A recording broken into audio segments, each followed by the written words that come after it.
저는 보통 맞춤 정장을 많이 입는데요.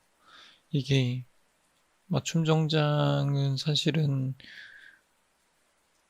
이게 제대로 된 정장을 살 때는 별로 비싸지 않은 것 같아요.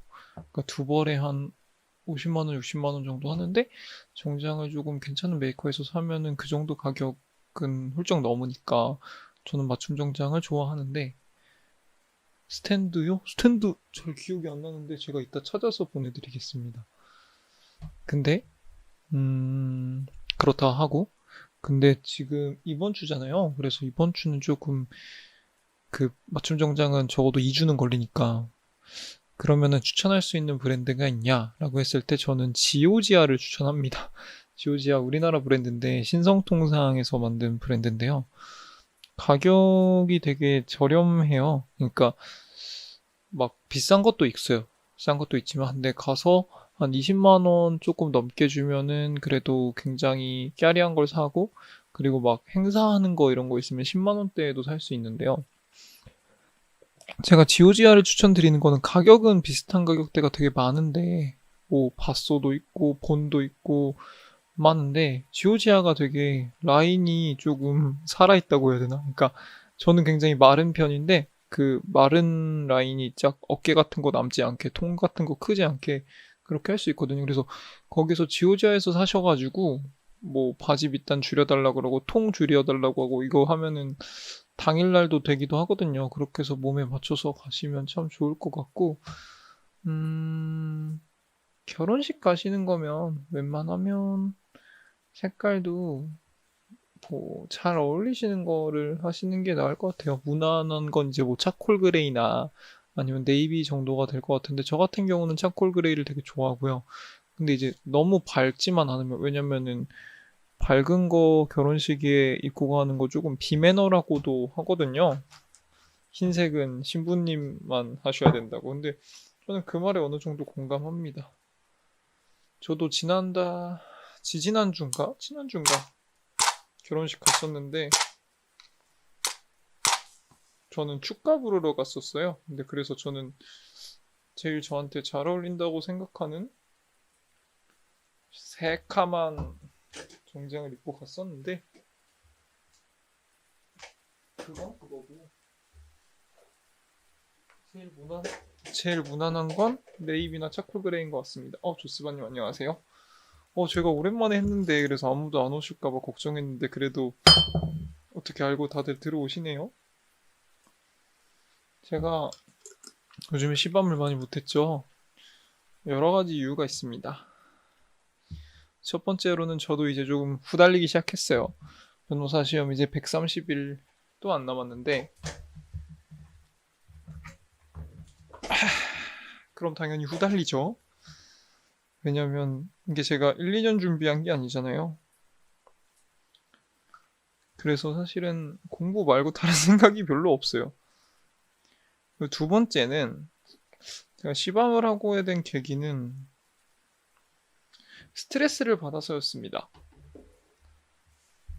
여러 요인이 더 많았지만 저라는 사람이 스트레스를 공부하면서 너무 많이 받는데 자기 전에 이렇게 사람들이랑 조금 얘기를 하고 내가 오늘 들었던 생각 같은 거 시를 빌려서 조금 표현을 하면 그래도 잠이 푹 오더라고요.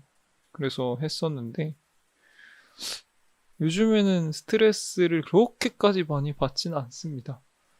음, 이게 뭐냐면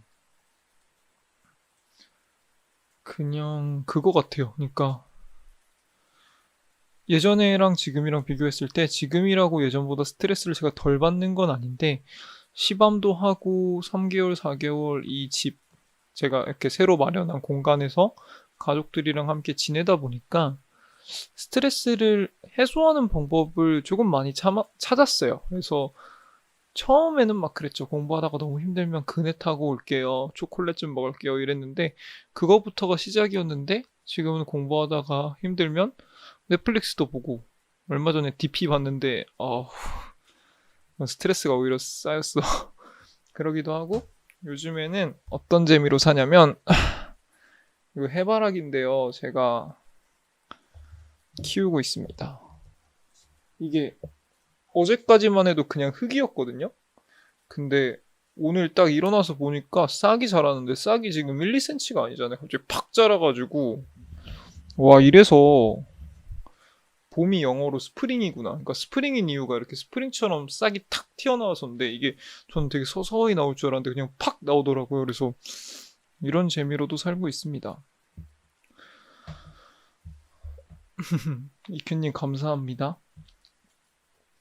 오늘 사실은 시밤을 하게 된 이유는 일주일이 가는 것도 있는데 가습기님께서 저한테 좋은 시를 추천해 주셨어요. 근데 제가 사실은 시밤을 못하는 이유는 요즘 시에 대한 생각을 할 겨를이 크게 많지 않아요. 막 찾아보고 이럴 시간이 원래도 없었지만 요즘은 진짜로 아는 시가 완전 앵꼬가 났거든요.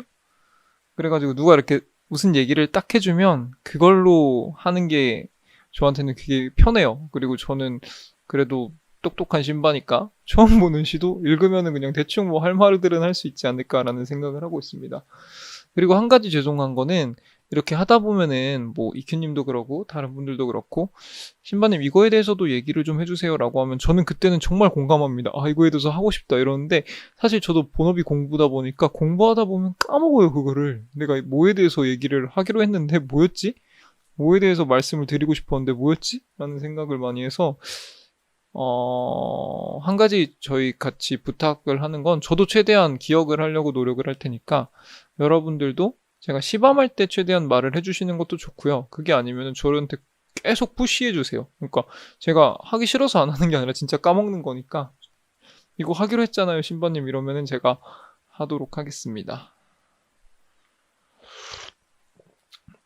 그리고 조만간 잠정 방종을 할 것 같아요. 스터디미 말고 시밤은. 왜냐면은 진짜 변호사 시험이 100일 앞으로 다가왔을 때는 정말 시밤을 한다는 것 자체가 조금 사치인 것 같아요. 왜냐면 제가 지금 공부한 양이 그렇게 충분한 게 아니어서 그래서 그거는 미리 제가 공지를 드리고 여러분들께 이때쯤 되면 마지막 방송 당분간 마지막 방송이요. 시밤 당분간 마지막 방송하고 시험 끝나고 더 밝은 시로 돌아올게요. 이런 인사를 드릴 것 같은데 아마 10월 달 중순 그 이유가 될 것 같습니다. 그래서 최대한 저랑 같이 시밤에서 많이 소통해 주셨던 구독자분들이 편하신 시간 알려주시고 편하신 날짜 알려줬을 때 그때 조금 길게 하고 마무리 하고 싶습니다. 스터디미는 계속 할 거지만요. 네, 그건 미리 제가 계속 누누이 공지 드리겠습니다.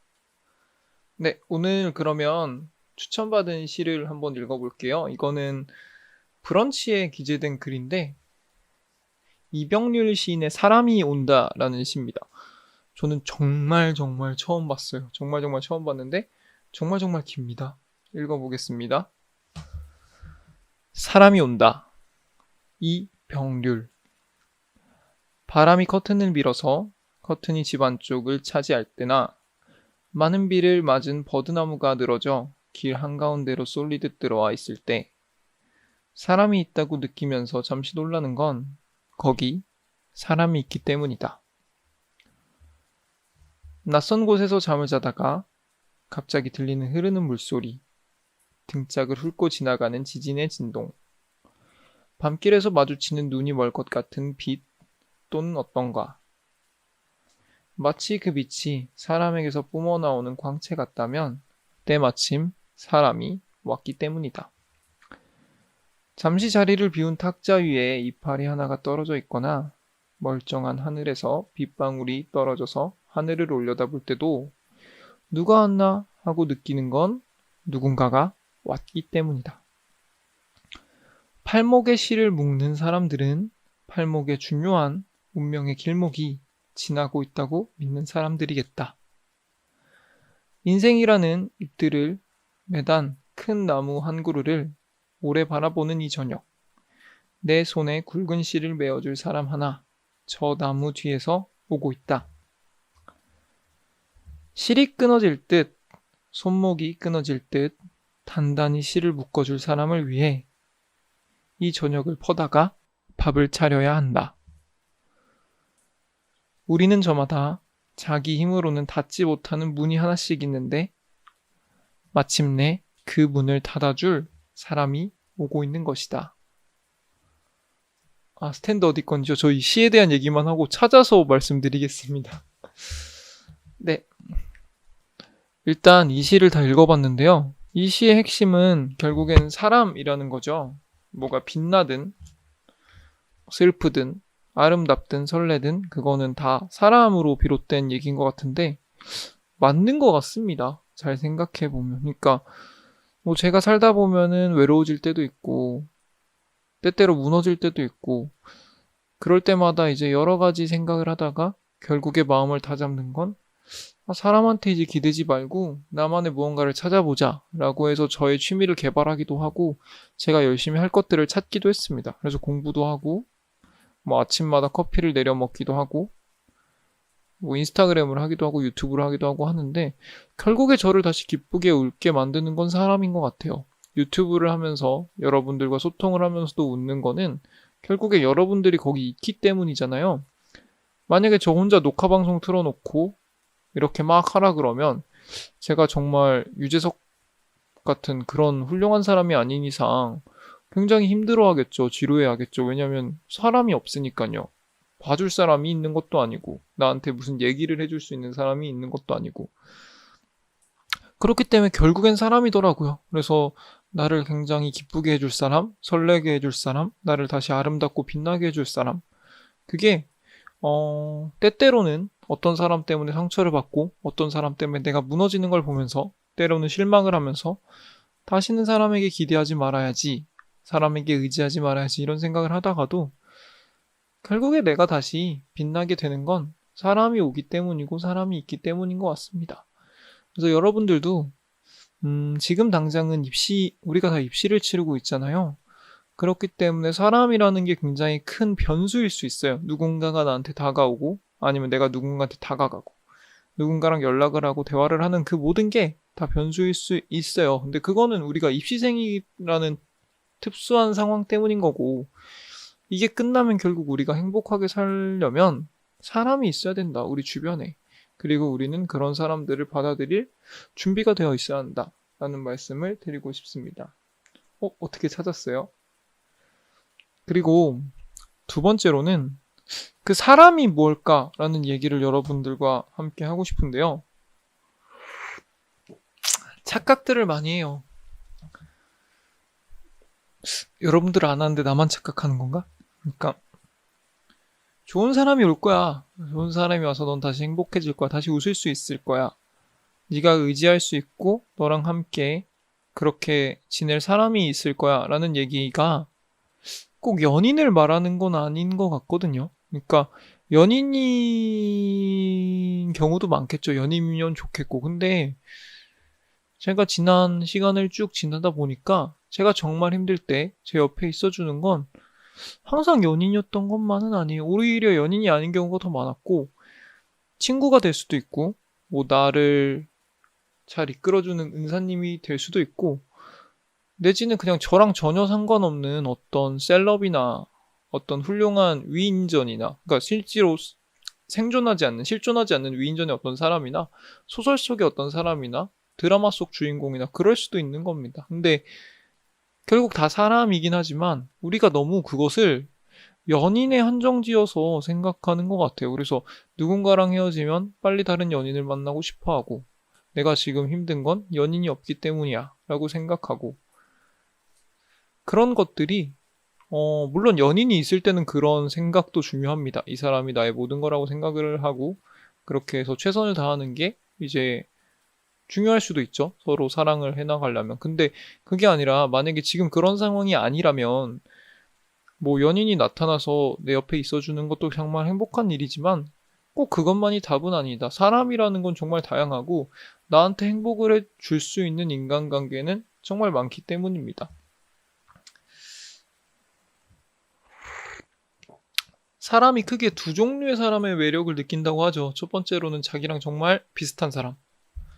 두 번째는 자기랑 정말 완전히 다른 사람. 전자에 대해서 먼저 얘기를 해볼까요? 연인에 대한 얘기입니다. 전자에 대해서 얘기를 하면 나랑 비슷한 사람이 있어요. 그렇기 때문에 모든 게 굉장히 편하죠. 식성도 비슷하고 뭔가 같이 하고 싶은 취미 생활도 비슷하고 그리고 생각하는 것도 비슷하고 뭐 진로나 직업이 비슷할 수도 있고 그러면 말도 잘 통하고 그게 장점입니다. 근데 단점은 뭐냐면 사람은 결국 다 다르기 때문에 가까이 가면 가까이 갈수록 다른 것들이 보이거든요. 우리 둘 다 뭐 스테이크를 좋아하는 줄 알았는데 나는 레어를 좋아하는데 너는 웰던을 좋아하네. 우리 둘 다 자동차를 좋아하는 줄 알았는데 나는 세단을 좋아하는데 너는 SUV를 좋아하네. 뭐 그런 것들. 둘 다 여행을 좋아하는 줄 알았는데 나는 관광지를 좋아하는데 너는 휴양지를 좋아하네. 이런 얘기들을 하다 보면 결국에 가까이 가면 가까이 갈수록 남들이 보기엔 정말 같은 종류의 사람이거든요. 되게 비슷한 사람인데 그 둘 사이에는 굉장히 이질감이 느껴질 수도 있는 겁니다. 왜냐면 상대적인 거기 때문에. 그래서 정말 별거 아닌 거에도 우린 다른 사람이라는 결론이 나서 정말 안 좋을 때는 우린 안 맞아. 이렇게 뭔가 이별이 생길 수도 있는 거고. 그렇습니다. 두 번째로 말하자면 정말 전혀 다른 사람. 흔히 상보적 관계라고 하는데 완전히 다른 사람에게도 매력을 느끼는 거죠. 나는 정말 널든데 너는 정말 인싸네. 나는 정말 외향적인데 넌 되게 얌전하네. 뭐 식성이 완전히 상보적인 게 뭔 도움이 될지는 잘 모르겠는데 뭐 예를 들면 이런 거죠. 나는 한식 맛집을 많이 아는데 너는 양식 맛집을 많이 알아서 우리는 정말 맛집을 많이 알 수 있겠구나 이런 게 될 수도 있고 뭐 나는 굉장히 소비 습관이 해펐는데 검소한 너를 만나서 많이 고쳐진다 이런 얘기도 할 수 있고 그래서 상보적인 것이라고 부르는데요. 그거의 핵심은 자기와 다른 거에 대한 신비함이나 호기심 내지는 리스펙인 것 같아요. 그래서 그런 것들이 굉장히 처음 만날 때 신선함을 잘 주고 설레게 하고 많은 것들, 많은 새로운 기존에 하지 못했던 여러 가지 경험들을 할 수 있게 해줘서 연애하는 내내 굉장히 재밌을 겁니다. 근데 거꾸로 말하면 계속 비슷하면 만나다 보면 사람은 다 똑같거든요. 아까는 다 다르다고 했지만 사람은 다 사람입니다. 어? 맨날 럭셔리한 스테이크만 먹을 줄 알았는데 오늘은 김밥 천국 가자고 하네? 뭐 그걸 비하하는 건 아닙니다. 근데 그게 아니라 굉장히 럭셔리한 것만 좋아할 줄 알았는데 이랬네? 이런 것도 있고 굉장히 얌전한 줄 알았는데 얘가 짜증나니까 소리도 지르네? 내지는 굉장히 외향적이고 적극적인 사람인 줄 알았는데 굉장히 자신감이 넘치는 사람인 줄 알았는데 의외로 이런 부분에서 겁도 많고 자존감도 낮고 굉장히 약해 보이네 이런 생각을 하다 보면 결국에 결론이 그걸 겁니다. 이 사람도 별거 없네. 그러면 신비감이 깨지면 그 관계가 없는 거죠. 근데 제가 이런 말씀을 드리는 이유는 연애에 대한 염세주의나 이런 걸 얘기하는 게 아니라 그만큼 가까이 가면 가까이 갈수록 깨지기 쉬운 게 인간관계인데 연인이라는 건 그게 더 쉽다. 뭐 친구랑 절교하는 거는 살면서 한 두세 번 하겠지만 더 많이 하시는 분도 있을 거예요. 근데 저는 살면서 한 두세 번 정도 해본 것 같은데 연인이랑 이별하는 일은 그거보다는 흔하죠. 그래서 그런 생각들을 했을 때 누군가가 나를 다시 설레게 하고 기쁘게 하고 아름답게 하는 그 인간관계를 다 연인의 관계로 한정시킨다면 굉장히 힘들 겁니다. 굉장히 쉽게 사람이 온다는 생각도 안 들고 쉽게 오더라도 그만큼 많이 다치겠죠. 그렇기 때문에 연인이 아닌 그냥 나라는 사람을 빛나게 해줄 수 있는 주변의 많은 사람들, 나한테 오고 있는 많은 사람들, 내가 다가갈 수 있는 많은 사람들을 한번 진지하게 생각해보자 라는 말씀을 두 번째로 드리고 싶습니다. 마지막으로면 그럼 그런 사람은 누굴까? 라는 얘기를 해야겠죠. 그리고 항상 그랬던 것만큼처럼 신바만의 답을 내야겠죠. 그게 정답은 아니더라도 오답이 아닌 건 확실하니까. 왜냐면 나는 그렇게 사니까. 저는 첫 번째는 가족인 것 같아요. 그러니까 예전에 제가 여러 가지 진로에 대한 문제, 뭐 친구 관계에 대한 문제 이런 걸로 굉장히 고민을 할 때 저한테 큰 도움을 주신 선생님께서 신바님, 모든 것이 해결되려면 가족 문제가 해결돼야 되고 가족 구성원들이랑 있는 게 행복해야 되고 그 집 안의 환경이 행복해야 됩니다. 라고 이야기를 했습니다. 그래서 제가 아니 무슨 소리예요? 저는 집에 안 들어간 지 지금 5, 6년이 다 됐는데 물론 그러니까 아예 발길을 끊었다는 게 아니라 혼자 산 지가 그렇게 오래됐고 집에도 1년에 한두 번밖에 안 가는데 무슨 소리예요? 그게 해결할 게 뭐가 있네요. 이렇게 얘기를 했을 때 그거 자체가 문제인 거예요. 라고 이야기를 했습니다. 잘 들어보니까 이런 얘기였던 것 같아요. 한 사람이 살아가는데 가족이라는 구성원, 가족이라는 공동체가 나한테 해줄 수 있는 역할이 분명히 있어요. 그리고 이거는 다른 인간관계에서 채울 수 없는 겁니다. 마치 연인과 할 수 있는 것들이 정해져 있고 연인과 해야 하는 걸 다른 사람이랑 하면 문제가 되는 것처럼 가족 구성원들이 나한테 해줄 수 있는 게 명확히 있고 그걸 다른 사람들이랑 했을 때 문제가 되는 겁니다. 근데 저는 그걸 몰랐어요. 그냥 나라는 사람의 삶에 생활에 가족이 차지하고 있는 게 굉장히 미비해서 나는 굉장히 가족으로부터 독립적인 사람이구나.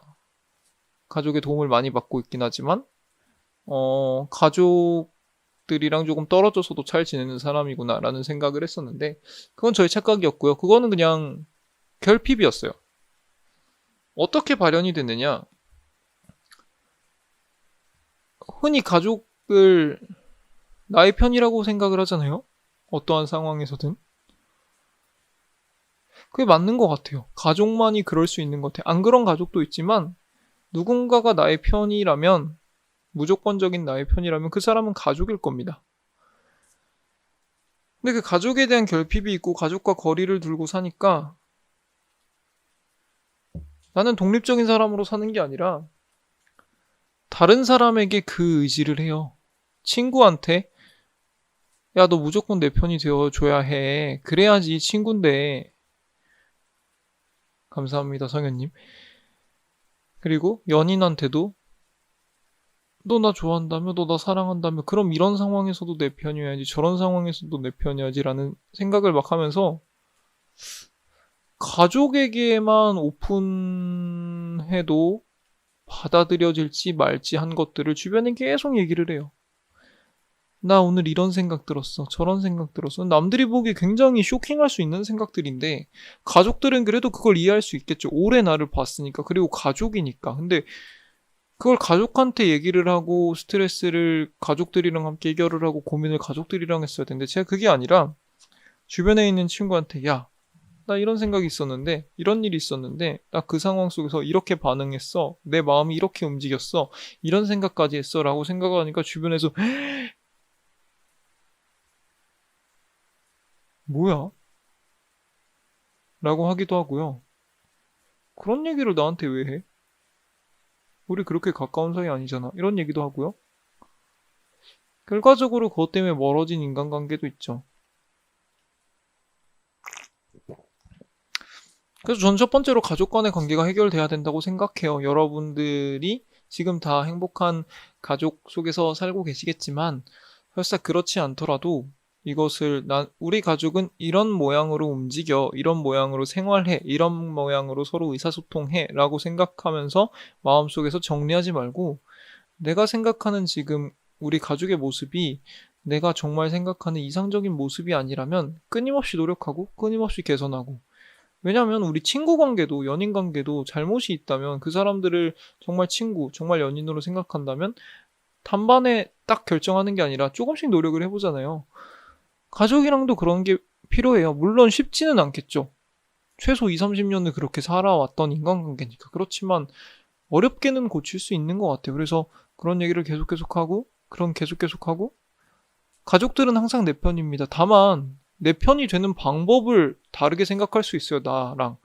그러니까 나는 내가 누군가랑 싸울 때 내 편이 돼서 나 대신 때려주고 나 대신 맞아주고 이런 사람이 내 편이라고 생각하는데 또 다른 사람은 그 상황에서 내가 잘못한 것들을 야, 너 이거 잘못했어. 이거 다신 그러지 마. 이렇게 짚어주는 게 내 편이 돼주는 거라고 생각할 수도 있고 때로는 그 싸움 자체를 말려주는 게 내 편이라고 될 수도 있고 근데 그거는 뭐가 맞는지는 모르고 사람마다 다른 겁니다. 그러면은 가족들한테도 엄마가 내 편인 거 알아. 근데 나는 나한테 누군가가 이렇게 해줄 때 내 편이라고 느끼고 나는 그러한 내 편이 필요해 라고 생각을 하면서 많이 조율을 해나가면 굉장히 든든한 백이 생기고 든든한 자원이 생기는 겁니다. 살아가는 데 있어서.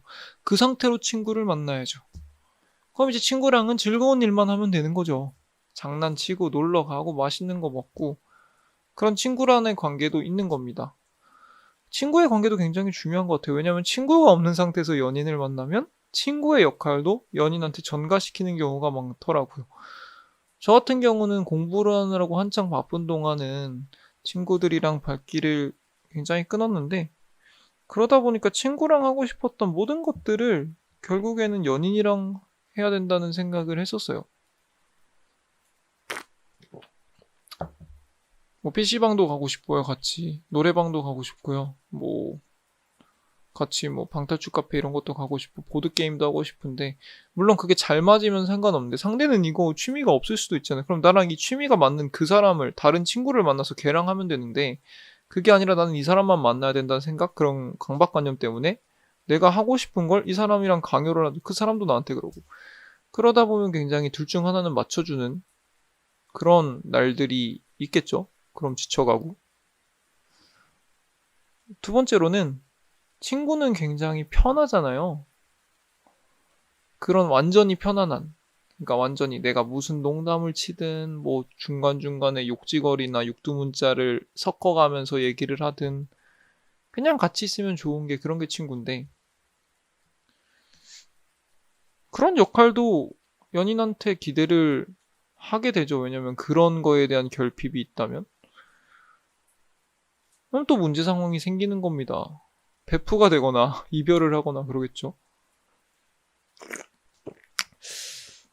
그래서 그런 상황들이 없으려면 결국에는 가족 다음엔 친구를 잘 지켜내야 된다. 그러니까 없는 친구를 막 사귀라는 게 아니라 지금 오랫동안 내 곁에 있었던 나랑 뜻이 맞았던 그런 친구들을 이랑 잘 좋은 관계를 유지하면서 지내면 된다.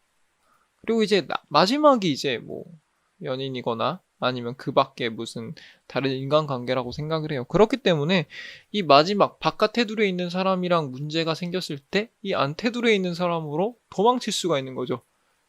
뭐 연인이랑 문제가 생겼을 때 친구한테 가서 징징거리면서 욕을 하기도 하고 친구들이랑 문제가 생겼을 때 가족한테 가서 징징거리기도 하고 근데 이렇게 거꾸로는 힘들어요. 가족이랑 문제가 생겼는데 친구한테 가서 풀어봐요. 나 오늘 엄마랑 이랬는데 근데 그럼 친구가 거기서 같이 욕합니까? 아, 그래, 너네 어머님 왜 그러냐? 이러진 않을 거잖아요. 근데 그 상황에서 나는 내 편이 되는 거를 기대를 하면 그렇게 해줘야 돼. 그러면은 친구 입장에선 당황스러울 수밖에 없지. 같이 너희 가족 욕하자고? 그런 건 아니잖아요. 근데 하다 보면 그렇게 돼요. 그래서 제가 보기엔 가장 가까운 인간관계, 그 다음 인간관계, 그 다음 인간관계 부류 카테고리는 어느 정도 정해져 있고 그걸 정확히 해서 결핍이 없어야 그 바깥 카테고리도 아름답게 잘 지켜나갈 수 있는 것 같습니다. 제가 오늘 한 세 가지 얘기는 이 정도로 마무리하면 될 것 같아요. 첫 번째로는 결국 사람이 행복해지고 아름다워지는 건 사람으로 하는 것 같다. 근데 그 밖에도 막 취미도 개발하고 열심히 공부하고 이러는 건 결국 그 사람들을 잘 만나고 만나서 행복할 수 있는 준비 작업인 거죠. 그게 굉장히 중요하고요. 두 번째로는 그 사람이 꼭 연인인 것은 아니다. 가족도 친구도 다 그런 행복을 줄 수 있다. 우리가 다만 못 느낄 뿐인 경우가 많은 거지. 세 번째로는 순서가 있는 것 같아요. 가족 관계가 가장 중요하고 그 다음이 친구, 그 다음에 뭐 연인 그 밖에 다른 관계인 것 같습니다. 그래서 그런 순서들을 잘 지켜가면서 정말 내 편 중에 내 편이 누군지를 머릿속에 정립을 하고 사람들이랑 관계들을 해결을 나가야 정말 아름다운 모습으로 모든 관계를 꾸려나갈 수 있는 것 같습니다. 일단 성현님, 이큐님에 대한 대답을 먼저 드릴게요. 병행은 당연히 힘들죠. 근데 힘듦에도 내가 그게 정말 중요하고 소중하고 지금 해야겠다 생각하면 하는 거죠. 힘들어요. 하나에만 올인을 해도 힘든데. 근데 막 그런 건 잘못됐죠. 나는 연애를 해야지만 공부를 할 수 있는 사람이야. 이건 잘못된 것 같고. 그게 아니라 연애를 공부를 하다가도 정말 좋은 사람을 만나서 놓치기 아쉬울 것 같다면 연애를 해야죠. 왜냐면 정말 뭐 내 운명의 사람이고 내가 정말 좋아할 것 같고 나한테 마음에 쏙 드는 사람인데 나는 변호사가 돼야 되니까 이걸 안 하고 변호사가 되었어. 이 사람을 놓쳤어요. 그러면 그 변호사 일이 행복하겠습니까? 그건 아니겠죠. 내가 이 일을 하느라고 이 사람을 놓쳤으니까. 근데 그런 후회를 안 하려면 결국 그 상황에서 그 사람을 잡는 것도 하나의 방법인데, 그러려면은 확실한 건 알아둬야 되는 거죠. 평소보다 2배로, 3배로 더 열심히 살아야겠구나 라는 생각을, 그 정도 다짐을 하면서 시작을 하셔야겠죠. 상현님, 어려운 대답인데, 어려운 질문인데,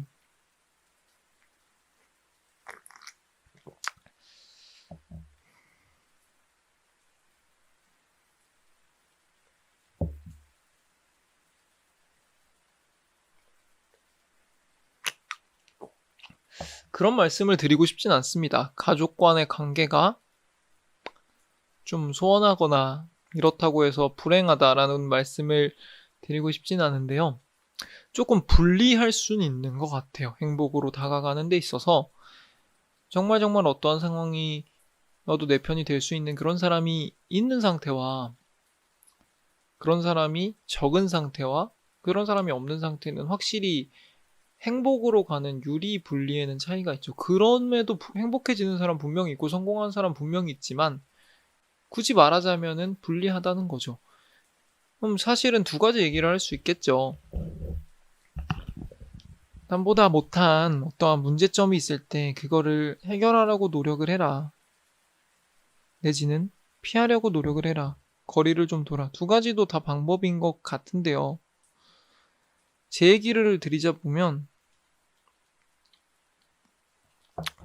전 2가지 다 해봤습니다. 예를 들면 가족이랑 만날 때마다 뭔가 불편한 거예요. 집에 갈 때마다 뭔가 저 말 왜 들었지? 저 말 왜 했지? 막 스트레스 받고 상처받고 화나고, 그걸 억누르면 스트레스를 받고 터트리면 싸움이 되는 그런 시간들도 있었는데, 그래서 제가 또 의지하는 어떤 선생님께서는 저한테 공부하는 시간만이라도, 입시하는 시간만이라도 가족들과 좀 떨어져 있어 보세요 라는 조언도 했습니다. 그것도 저는 귀담아 들었어요. 왜냐면은 내한테 제일 중요한 거는 체력이고 정신력이고 멘탈적인 건강인데, 중간중간에 스트레스 받는 일들이 생기면 나한테 치명적이니까 아싸리 시험 볼 때까지는 피해보자 라고 생각을 했는데, 제가 그러지 않은 이유는 결국 한 가지입니다. 사람은 유한하잖아요. 가족이 항상 내 곁에 있을 거라는 보장도 없고, 내 입시가 언제까지 이어질지도 모르겠고, 그러니까 그러니까 변호사 입시는 올해로 끝나겠죠. 그래야 돼요. 그래야 돼요, 제발. 근데 그게 아니라 변호사가 되고 나서는 그때 또 그때만의 과제가 있겠죠. 해야 할 것들이 있고, 그것도 저는 지금보다는 한가할 일상이라고는 절대 생각하지 않습니다. 근데 그러면 그런 거를 하다 보면 또 난 지금 이거 해야 되니까 가족 간의 관계는 조금 나중에 생각하고 뒤로 미루자라고 생각하고 또 뒤로 미루자 하면은 점점 고치기 힘들어요. 왜냐면 아까 말했잖아요. 가족들이랑 관계를 고치기 어려운 이유는 가족들 간에 너무 오랜 시간 동안 그렇게 살아왔기 때문인데, 그 오랜 시간을 점점 늘리는 겁니다. 뒤로 미룰수록. 그래서 저는 단연코 생각했을 때, 그럼 내가 생각하는 미래의 아름다운 삶 속에 가족이라는 게 없느냐라고 생각했을 때 저는 있었거든요. 그러니까 저는 내가 어렸을 때 뭐 1, 2년 전, 3, 4년 전만 해도 미래에 대해서 어떤 삶을, 5년 후, 그래 너 변호사 돼서 어떤 걸 살래? 어떤 인생을 살래? 라고 생각했을 때 거기에 아예 가족이 없었으면 모르겠는데 있었거든요. 변호사가 돼서 돈도 벌고 주말에는 엄마 아빠랑 이거 해보고 싶다. 동생이랑 이거 해보고 싶다. 나중에 좋은 사람 만나서 결혼을 하면 자식들이랑 할아버지 할머니 만나러 가서 이런 거 해보고 싶다. 저런 거 하고 싶다. 그게 분명히 나한테는 있었거든? 그러니까 난 이게 포기가 안 되는 거예요. 어떻게 해서든 어떤 방법으로 해결을 해보고 싶었어요. 그래서 나는 그렇게 해서 가족들이랑 대화를 시작했고, 처음엔 굉장히 웃긴 거 많이 했어요. 막 감정카드 같은 거 같이 하기도 하고, 제가 그림 그려온 거 가족들한테 보여주면서 얘기하기도 하고, 그리고 어느 날은 그냥 괜히 뭔가 신경질 부리면서 옛날에 나한테 왜 이랬어요? 그러기도 하고, 지금도 그럴 때 있어요. 그리고 막 다양한 것들을 많이 했습니다. 근데 저도 복이죠. 왜냐면 그 상황 속에서 가족들이 나를 피할 수도 있는 거잖아. 근데 가족들도 나를 피하지는 않았던 것 같아요. 그냥 얘가 왜 이럴까? 그만 좀 했으면 좋겠다. 이런 생각을 하셨을 수는 있겠지만, 진심으로 궁금해하고, 진심으로 같이 해결해 나가시려고 노력을 많이 했습니다. 그래서 저는 지금 단연코 말해요. 작년보다 난 지금 100배로 행복해. 근데 그게 사실은 모든 사람한테 그러라고 할 수는 없죠. 가족마다 분위기도 다르고 갈등의 원인도 다르고 사람의 성향도 다른데 뭐 예를 들어서 진짜 막 드라마나 영화에 나오는 것처럼 너무너무 사이가 틀어졌다. 이러는데 제가 그 사람한테 야 너도 노력해. 노력하면 고칠 수 있어. 이러면 그것도 폭력이잖아요. 그 사람이 노력을 안 해봤겠냐고요. 그게 아닌데 저는 힘들 거라는 거 알고 있었지만 내 꿈을 포기하고 싶진 않았어. 내가 미래에 살고 싶은 그 모습 속에 가족이 있었고 그 모양을 포기하고 싶지 않아서 그랬습니다.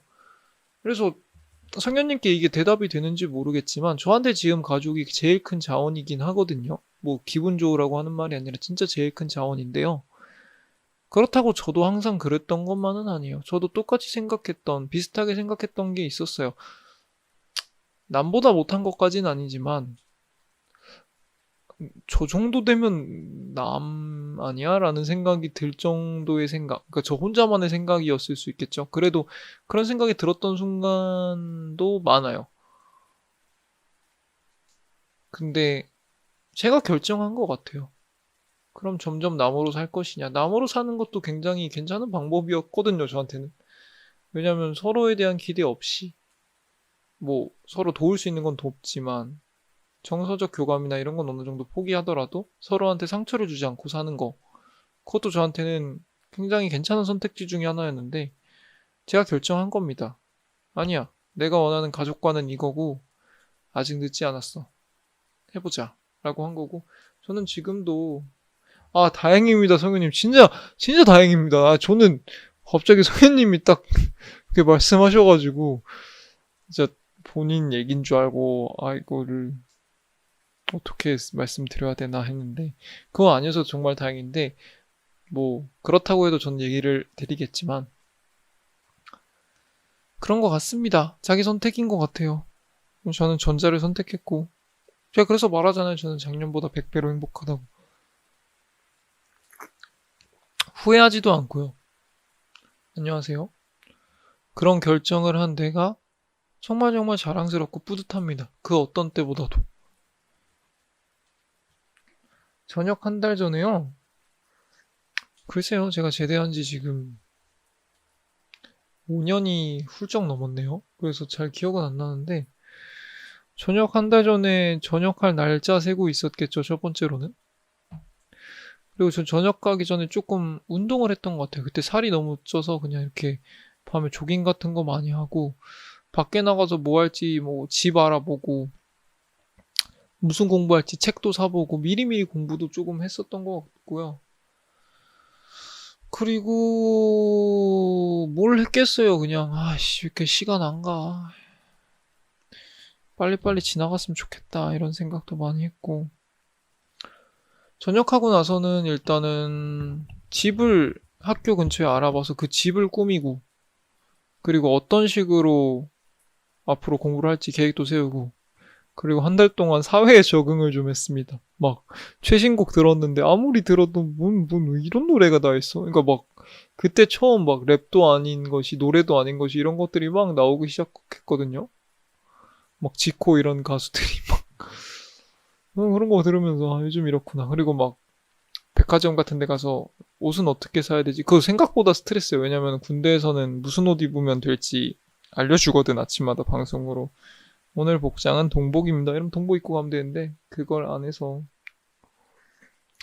저는 얼마 전에 DP라는 드라마 보고 되게 많이 울었어요.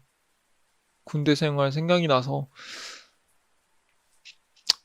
그때 나도 저렇게 힘들었는데 내가 잊고 살았구나. 근데 많은 사람들이 이렇게 잊고 사니까 계속 후배들도 힘들겠구나. 이게 제가 까먹는다고 없는 일이 되는 건 아니고 실제로 지금도 일어나는 일이니까 많이 울었어요. 저한테 군 생활은 굉장히 중요한 터닝 포인트였습니다.